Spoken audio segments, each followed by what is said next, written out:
Good morning students. आज हम digestive system में बात करेंगे हिस्टोलॉजी ऑफ एलिमेंट्री कैनाल।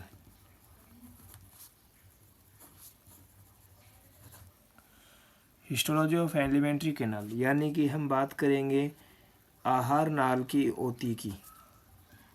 आहार नाल की ओती की आहार नाल की ओती की का मतलब होता है जो आहार नाल है उसकी आंतरिक संरचना का इसमें अध्ययन करेंगे। जो पूरी आहार नाल है उसमें गर्शिका हो या आमाशय हो या ग्रहणी हो या क्षुद्रांतर हो, उसकी आंतरिक संरचना कैसी होती है।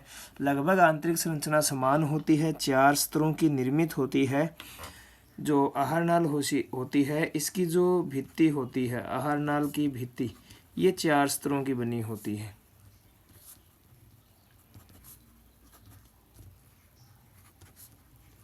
ये जो 4 स्तर होते हैं, ये 4 स्तर होते हैं। पहला होता है शिरोसा, दूसरा होता है पेशिन्यास। पेशिन्यास जो होता है ये 2 भागों में बटा होता है, 2 भागों से या 2 स्तरों से मिलकर बना होता है। पहला जो स्तर होता है वो होता है अनुदैर्ध्य पेशी स्तर, और जो दूसरा स्तर होता है वो होता है वर्तुल पेशी स्तर। 2 स्तर होते हैं पेशिन्यास के। तीसरी बात करते हैं तो तीसरा जो स्तर होता है वो होता है अधः श्लेष्मी का, और जो चौथा स्तर होता है वो होता है श्लेष्मी का। जो अधः श्लेष्मी का होता है इसे सब म्यूकोसा भी बोल देते हैं, और जो श्लेष्मी का होता है इसे म्यूकोसा स्तर भी कह देते हैं। अब हम बात करते हैं इन चारों स्तरों की कि ये स्तर जो होते हैं ये ग्रहणी में, क्षुद्रांत्र में और आमाशय में किस किस प्रकार के होते हैं। वैसे तो ये सेम होते हैं पर थोड़ी बहुत विभिन्नताएं इन ग्रहणी में, आमाशय में और क्षुद्रांत्र में पाई जाती है इन स्तरों में। इन स्तरों की बात करें तो सबसे पहले हमें डायग्राम के अनुसार इस जो ओतिकी है इसको समझेंगे, आहार नाल की आंतरिक संरचना को, भित्ति की संरचना को। तो सबसे पहले जो शिरोसा स्तर होता है, इस शिरोसा स्तर की बात करते हैं। जो शिरोसा स्तर होता है, पहले बात करते हैं शिरोसा की। शिरोसा जो स्तर होता है यह सबसे बाहरी स्तर होता है, सबसे बाहरी स्तर होता है। जो आहार नाल की भित्ति होती है इसका सबसे बाहरी स्तर जो होता है ये शिरोसा होता है। यह पतले संयोजी उत्तक, पतले संयोजी उत्तक तथा उत्तक का बना होता है, और इसके चारों ओर जो परत होती है वो उसका नाम होता है visceral peritoneum. Visceral peritoneum, visceral peritoneum नामक परत जो होती है वो इसका ये बना होता है। देखिएगा इसको बनाते हैं। ये मैं आहार नाल की जो ओतिकी है उसका डायग्राम बना रहा हूँ। भित्ति की संरचना का, ये जो भित्ति है ये क्षुद्रांतर की बना रहे हैं हम। क्षुद्रांतर की जो भित्ति है उसका डायग्राम है। ये डायग्राम का मैं नाम लिख देता हूँ नीचे। ये जो चित्र है ये है क्षुद्रांतर की भित्ति, क्षुद्रांतर की भित्ति की ओतिकी का डायग्राम बना रहे हैं। देखिएगा, सबसे पहले हम शिरोसा स्तर को बनाते हैं। तो शिरोसा जो स्तर होता है वो आप इस प्रकार से बनाएंगे। डायग्राम बायोलॉजी में बहुत इंपॉर्टेंट है, डायग्राम आपको बनाने आने चाहिए। डायग्राम अगर आपको ये बनाना नहीं आता है तो आप थोड़ा सा इसमें ज़्यादा ध्यान देंगे ताकि आपको ये डायग्राम अच्छे से बनाना आ जाए। आहार नाल में जो ये लेसन होता है, इस लेसन के अंदर जो क्षुद्रांतर की भित्ति की जो ओतिकी होती है, इंपॉर्टेंट क्वेश्चन होता है। तो ये जो हमने निचला स्तर बनाया है, इस निचले स्तर को या सबसे बाहरी जो स्तर होता है इस स्तर को हम क्या बोलते हैं, शिरोसा बोल देते हैं। इसको मैं नाम लिख रहा हूँ शिरोसा। शिरोसा जो होता है ये विसरल पेरिटोनियम नामक परत होती है, इससे बना होता है। तो इस परत का जो नाम है मैं विसरल पेरिटोनियम भी लिख देता हूँ, विसरल पेरिटोनियम। ठीक है, आगे बढ़ते हैं। ये जो शिरोसा है इसमें संयोजी उत्तक होता है, आपको बताया है पतले संयोजी उत्तक का बना होता है। तो ये यहाँ पे मैं संयोजी उत्तक भी बना रहा हूँ। ये जो है ये मैं संयोजी उत्तक बना रहा हूँ।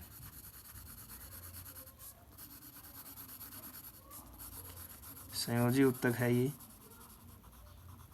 नीचे वाली जो लेयर है ये विसरल पेरिटोनियम है, और ये जो अभी हमने बनाया है इसका नाम है संयोजी उत्तक।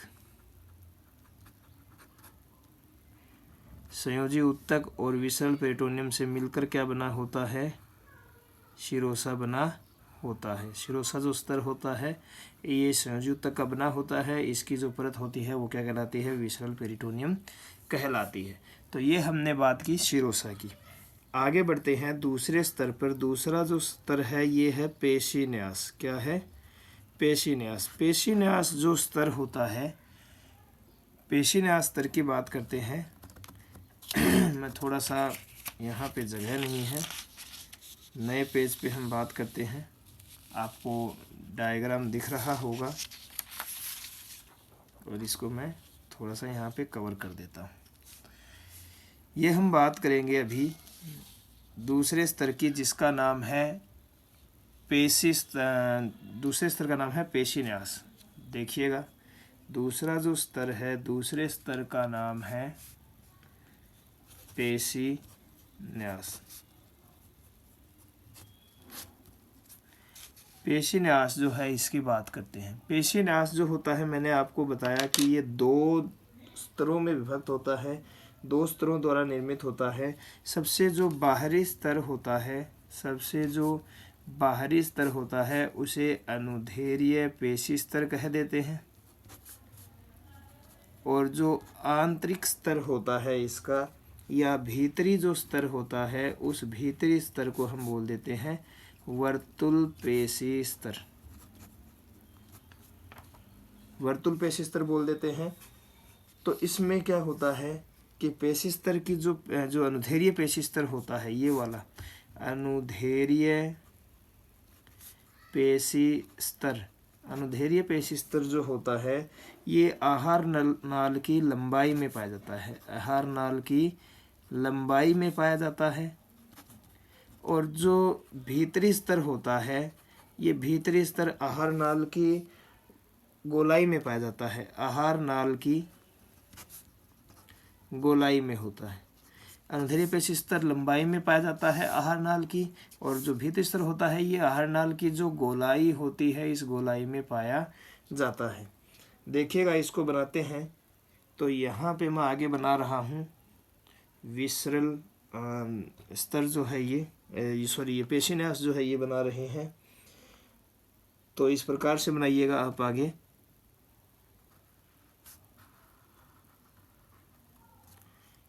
ये जो स्तर मैं बना रहा हूँ अभी, इस स्तर को हम पेशीन्यास बोलते हैं।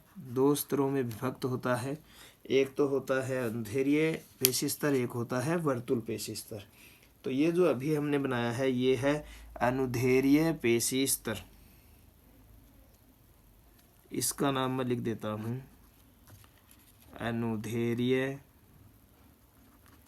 पेशी स्तर। अनुदैर्ध्य जो पेशी स्तर है, इस अनुदैर्ध्य पेशी स्तर में के ऊपर वर्तुल पेशी स्तर पाया जाता है। अभी हम जो ये स्तर बना रहे हैं इसे हम बोलेंगे वर्तुल पेशी स्तर। इस स्तर को दर्शाने के लिए मैं ऐसे बना देता हूँ इसको हम बोलते हैं अनुदैर्ध्य पेशी वर्तुल पेशी स्तर।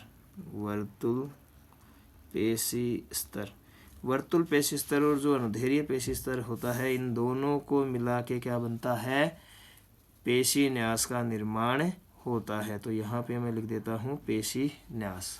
ठीक है, इसके बारे में चर्चा करते हैं।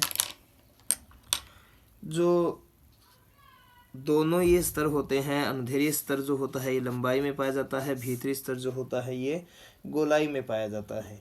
जो दोनों पेशी स्तर होते हैं इनका कार्य क्या होता है, तो आप ये बताएंगे कि दोनों जो स्तर होते हैं ये आहार नाल में कर्मानुकुंचन क्रिया के लिए उत्तरदायी होते हैं। कर्मानुकुंचन क्रिया करते हैं। कर्मानुकुंचन क्रिया क्या होती है, इसके द्वारा जो झिल्ली होती है, जो भित्ति होती है, उसमें कंपन होता है और कंपन से जो भोजन होता है वो आहार नाल में आगे की ओर खिसकता रहता है। अब हम बात करते हैं आमाशय की। आमाशय का जो पेशीन्यास होता है, आमाशय का जो पेशीन्यास होता है, आमाशय में ये दो स्तर तो होते ही हैं पेशीन्यास में। इन दोनों के अलावा एक और स्तर होता है जिसे हम तिर्यक पेशी स्तर कहते हैं। यानी कि जो आमाशय होता है इसकी जो भित्ति होती है, इसकी भित्ति का जो पेशीन्यास भाग होता है उसमें इन दो स्तरों के अलावा एक अन्य स्तर भी पाया जाता है जिसे हम क्या कह देते हैं, तिर्यक पेशी स्तर कह देते हैं। बाकी जो ग्रहणी है, क्षुद्रांतर है या मान लीजिए गर्सिका है, इन तीनों के अंदर क्या होता है, दो ही पेशी स्तर पाए जाते हैं। ये एक अनुदैर्ध्य होता है और एक वर्तुल होता है। अब हम बात करते हैं तीसरे स्तर की जिसका नाम होता है अधः श्लेष्मिका, जिसे सब म्यूकोसा भी कह देते हैं। सब म्यूकोसा या अधः श्लेष्मिका की बात करते हैं। पहले इसको बनाते हैं अधः श्लेष्मिका को। तो अधः श्लेष्मिका जो होता है वो यहाँ तक का स्तर होता है। देखिए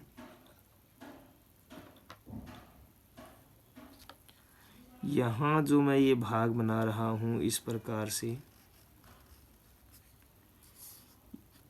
इसको थोड़ा गहरा कर देते हैं। यहाँ तक का जो स्तर होता है ये स्तर होता है अधः श्लेष्मिका।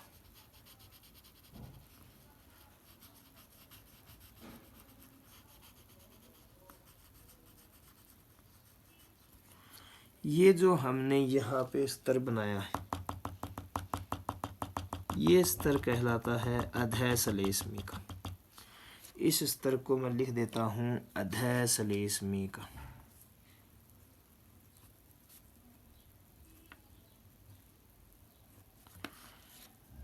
अधः श्लेष्मिका की हमने बात की। अधः श्लेष्मिका जो होता है ये भित्ति का भित्ति जो होती है इसका सबसे मोटा स्तर होता है।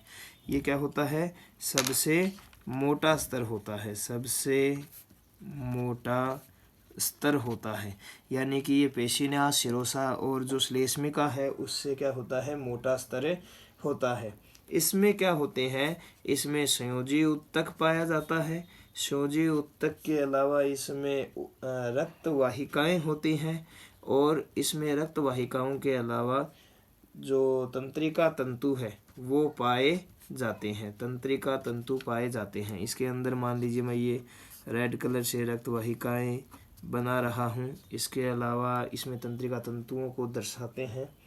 तंत्रिका तंतुओं को मैं इस प्रकार से दर्शा रहा हूँ। तो इसके अंदर क्या है कि रक्त वाहिकाएं और तंत्रिका तंतु पाए जाते हैं। आगे बात करते हैं, इसके अंदर अधः श्लेष्मिका में कलश कोशिकाएं पाई जाती हैं। कलश कोशिकाएं जो होती हैं इनका कार्य क्या होता है, तो ये श्लेष्मा का स्त्रवण करती है। श्लेष्मा का स्त्रवण करती है। जो कलश कोशिकाएं होती हैं ये किस में पाई जाती है, अधः श्लेष्मिका में पाई जाती है, जो किसका स्त्रवण करती है, श्लेष्मा का स्त्रवण करती है। आगे बढ़ते हैं, आगे बात करते हैं।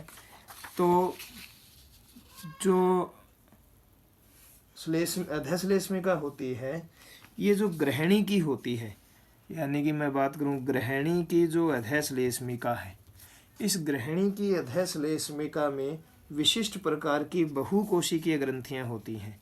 विशिष्ट प्रकार की बहुकोशिकीय ग्रंथियां पाई जाती हैं। ये जो बहुकोशिकीय ग्रंथियां होती हैं इन्हें हमें ब्रूनर्स की ग्रंथियां कहते हैं। क्या कहते हैं, ब्रूनर्स की ग्रंथियां।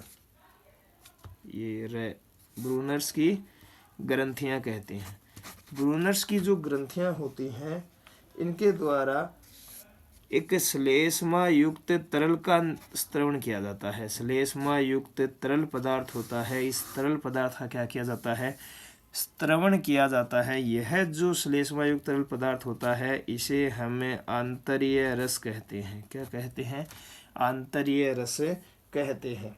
इसके अलावा जो क्षुद्रांतर की अधः श्लेष्मिका होती है, क्षुद्रांतर भाग में जो अधः श्लेष्मिका पाई जाती है, क्षुद्रांतर भाग में जो अधः श्लेष्मिका पाई जाती है, इस अधः श्लेष्मिका के अंदर विशिष्ट प्रकार की लस्सिका ग्रंथियां पाई जाती है। विशिष्ट प्रकार की लस्सिका ग्रंथियां होती हैं। ग्रहणी में तो क्या होती है, ब्रूनस की ग्रंथियां। क्षुद्रांतर में क्या होती है, लस्सिका ग्रंथियां होती है, जिन्हें हम क्या कह देते हैं, पेयर्स के समूह कहते हैं। जिन्हें हम क्या कहते हैं, पेयर्स के समूह कहते हैं। ये जो पेयर्स के समूह होते हैं इनमें क्या होती है, लिम्फोसाइट नामक कोशिकाएं होती हैं। लिम्फोसाइट नामक कोशिकाएं होती हैं जो किसका निर्माण करती है, एंटीबॉडी का निर्माण करती है, जो रोगाणुओं को नष्ट करने का कार्य करती है। ये हमने बात की अधः श्लेष्मिका की। अब हम आगे बढ़ते हैं। जो अधः श्लेष्मिका है ये पूरा हो गया। अब हम बात करते हैं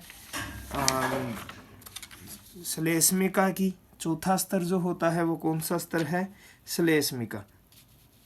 देखिएगा चौथा जो स्तर है वो है श्लेष्मिका, जिसे हमने क्या नाम दिया था, म्यूकोसा भी नाम में दिया था। म्यूकोसा को सबसे पहले हम बनाते हैं। आहार नाल की भित्ति का सबसे आंतरिक स्तर है। देखिएगा इसको हम इस प्रकार से बनाएंगे।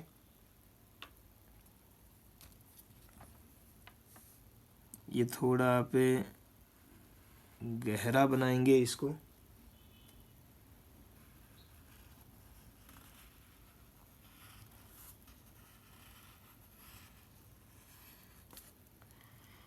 इस प्रकार से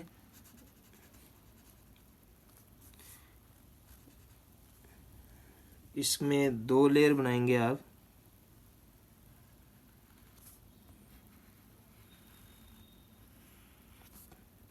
अधः श्लेष्मिका से थोड़ा अलग दिखाने के लिए ये श्लेष्मिका है।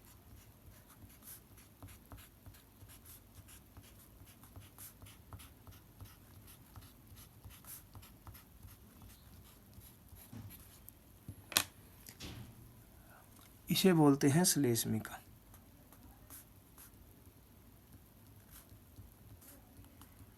सबसे आंतरिक स्तर होता है आहार नाल की भित्ति का, इसे हमने कहा श्लेष्मिका। ये इतना जो आवरण है ये पूरा आवरण क्या है, श्लेष्मिका आवरण है। श्लेष्मिका जो होती है ये आहार नाल की भित्ति का सबसे आंतरिक स्तर होता है। सबसे आंतरिक स्तर। इसके अलावा हम बात करें तो जो श्लेष्मिका होती है इसके अंदर भी संयोजी ऊतक, रक्तवाहिकाएं और तंत्रिका तंतु जो होते हैं वो इसमें तंत्रिका तंतु जो होते हैं वो पाए जाते हैं। यानी इसके अंदर भी मैं क्या बना दूं, इस प्रकार से रक्तवाहिकाएं व तंत्रिका तंतु बना देता हूं।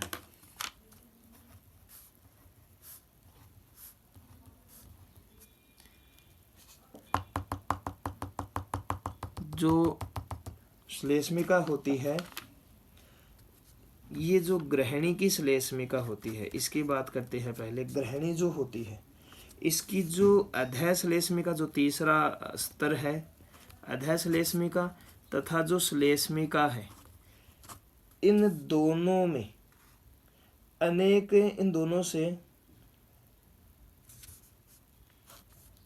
उभार निर्मित होते हैं। विभिन्न प्रकार के क्या निर्मित होते हैं, उभार। ग्रहणी और क्षुद्रांतर दोनों की बात है, ये ध्यान रखना, दोनों में ही होते हैं।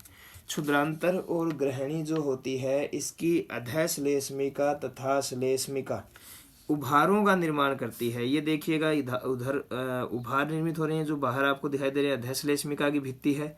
अधश्लेष्मिका में उभार बन रहे हैं, डायग्राम में देखिए। और इधर क्या बन रहे हैं, श्लेष्मिका की जो भित्ति है इसमें भी उभारों का निर्माण हो रहा है। तो ये जो उभार हैं इनकी बात कर रहा हूँ मैं। ये जो उभार होते हैं इन्हें हम केकरिंग के वलन बोलते हैं, केकरिंग के वलन। इन उभारों का जो नाम है वो मैं लिख देता हूँ। ये जो उभार हैं इन उभारों को हमें केकरिंग के वलन बोलते हैं, केकरिंग के वलन। ये भी एक केकरिंग के वलन है, केकरिंग के वलन। इन्हें हम केकरिंग के वलन कह देते हैं। केकरिंग के जो वलन होते हैं ये क्या करते हैं, केकरिंग का वलन कहते हैं इनको। और श्लेष्मिका जो आवरण होता है, इसका जो भीतरी आवरण होता है वो श्लेषम झिल्ली कहलाता है। इसका जो भीतरी आवरण होता है, भीतरी आवरण, इसे हम बोलते हैं श्लेषम झिल्ली। ये जो आपको दिखाई दे रहा है भीतरी आवरण, ये ऊपर उभार जो है ये तो केकरिंग के वलन है। ये वैसे पूरी जो झिल्ली है इस झिल्ली को हम बोलते हैं श्लेषम झिल्ली, श्लेषम झिल्ली। और ये जो श्लेषम झिल्ली होती है ये आमाशय के अंदर, आमाशय की बात कर रहा हूँ मैं, आमाशय के अंदर ये सरल स्तंभाकार उपकला द्वारा बनती है।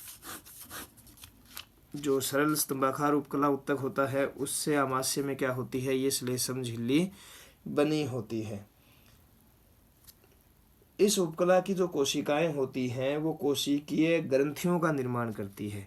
इसकी जो कोशिकीय ग्रंथियां होती हैं इस उपकला उत्तक की, वो जो ग्रंथियां होती हैं कोशिकीय ग्रंथियां, ये कोशिकाएं जो होती हैं इसकी सरल स्तंभाकार उत्तक की, वो कोशिकीय ग्रंथियों का निर्माण करती है।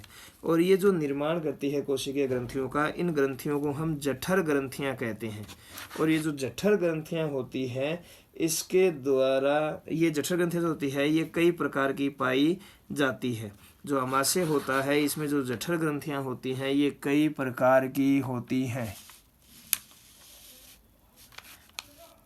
आमाशय के अंदर जो होती है श्लेष्मिका, ये श्लेष्मिका जो है ये श्लेष्मिका कई सरल स्तंभाकार उपकला की बनी होती है। इसकी जो कोशिकाएं होती हैं वो कोशिकीय ग्रंथियों का निर्माण करती है। कोशिकीय ग्रंथियां जो होती है इन्हें हम क्या कहते हैं, जठर ग्रंथियां। वो जठर ग्रंथियां जो होती हैं ये कई प्रकार की उपस्थित होती है। इनकी हम बात करते हैं अभी। तो जो पहली ग्रंथि होती है उसे हम बोलते हैं ओक्जेंटिक कोशिकाएं। और ये जो ओजेंटिक कोशिकाएं होती हैं इन कोशिकाओं को हम अम्लजन कोशिकाएं भी कहते हैं, अम्लजन कोशिकाएं कहते हैं। ये जो अम्लजन कोशिकाएं होती हैं ये अम्ल जो होता है स्रावित HCl आमाशय में, इस HCl अम्ल का स्रवण करती है जो जीवाणुओं को नष्ट करने का कार्य करता है। इसके अलावा जो अम्लीय माध्यम प्रदान किया जाता है आमाशय को वो इसी अम्ल द्वारा किया जाता है। दूसरे प्रकार की जो कोशिकाएं जठर ग्रंथियों में पाई जाती हैं वो होती है पेप्टिक, इसे जाइमोजन भी बोल देते हैं, जाइमोजन, या इसके अलावा इसको बोल देते हैं मुख्य कोशिकाएं। तो ये जो कोशिकाएं होती हैं पेप्टिक, जाइमोजन या मुख्य कोशिकाएं, इनके द्वारा विभिन्न एंजाइमों का स्रवण किया जाता है। विभिन्न एंजाइमों का जो स्रवण होता है जैसे कि पेप्सिन है, रेनिन है, इनका जो एंजाइमों का स्रवण किया जाता है वो पेप्टिक, जाइमोजन या मुख्य कोशिकाओं द्वारा किया जाता है। आगे बढ़ते हैं तो इसमें कलश कोशिकाएं पाई जाती है। कलश कोशिकाओं के बारे में हम पहले भी पढ़े थे। कलश कोशिकाएं जो होती है ये श्लेष्मा का स्रवण करती है। इसके अलावा इनके अंदर जी सेल्स पाई जाती हैं। जी सेल्स जो होती हैं ये गैस्ट्रिन नामक हार्मोन का स्रवण करती है। कौन से हार्मोन का स्रवण करती है? गैस्ट्रिन हार्मोन का स्रवण करती है जो आमाशय में होता है। पांचवें कोशिका की बात करें तो इसे बोलते हैं केस्टल आंतरिक कारक, या इसको बोल देते हैं नेज कारक। क्या बोल देते हैं? नेज कारक। कैस्टल आंतरिक कारक या जो नेज कारक होता है, ये एक प्रकार का पदार्थ होता है, एक प्रकार का पदार्थ होता है, और इन्हीं कोशिकाओं द्वारा क्या किया जाता है, जो क्रिस्टल आंतरिक कारक या नेज कारक की जो कोशिकाएं होती हैं, इन्हीं कोशिकाओं द्वारा क्या किया जाता है, इस पदार्थ का स्त्रवण किया जाता है। ये जो पदार्थ होता है, ये विटामिन B12 के अवशोषण में सहायक होता है, या B12 जो होता है इसका अवशोषण करता है। B12 जो विटामिन होता है, इसका जो वैज्ञानिक नाम होता है वो होता है, जो रासायनिक नाम होता है इसका, वो रासायनिक नाम होता है साइनोकोबालेमिन। ये भी इम्पोर्टेंट प्रश्न है, साइनोकोबालेमिन। साइनोकोबालेमिन जो है ये रासायनिक नाम होता है किसका? B12 विटामिन का। आगे बढ़ते हैं। ये हमने बात की आमाशय की, श्लेष्मिका भित्ति की। इसके आगे हम बात करते हैं अभी जो क्षुद्रांतर होता है। क्षुद्रांतर की जो श्लेष्मिका होती है, इस क्षुद्रांतर की श्लेष्मिका की जो ये श्लेष्म झिल्ली होती है, इस श्लेष्म झिल्ली से रसांकुर नामक उभारों का निर्माण होता है। रसांकुर का निर्माण किया जाता है किसके द्वारा? श्लेष्म झिल्ली के द्वारा। देखिएगा यहाँ पे हम बनाएंगे अभी। ये जो श्लेष्म झिल्ली होती है, इस श्लेष्म झिल्ली के द्वारा यहाँ पे क्या बनाए जाते हैं? रसांकुर। रसांकुरों का निर्माण होता है।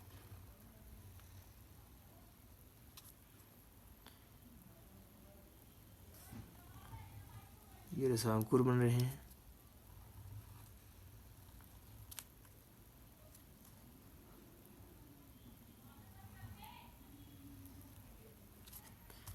ये रसांकुर है, इन्हें हम बोलते हैं रसांकुर।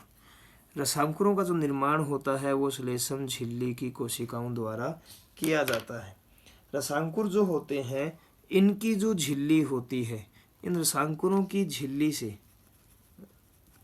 रसांकुरों की झिल्ली से सूक्ष्मांकुरों का निर्माण होता है। अंगुली नुमा प्रवर्ध होते हैं रसांकुर, इनकी जो झिल्ली होती है इससे सूक्ष्मांकुर का निर्माण किया जाता है।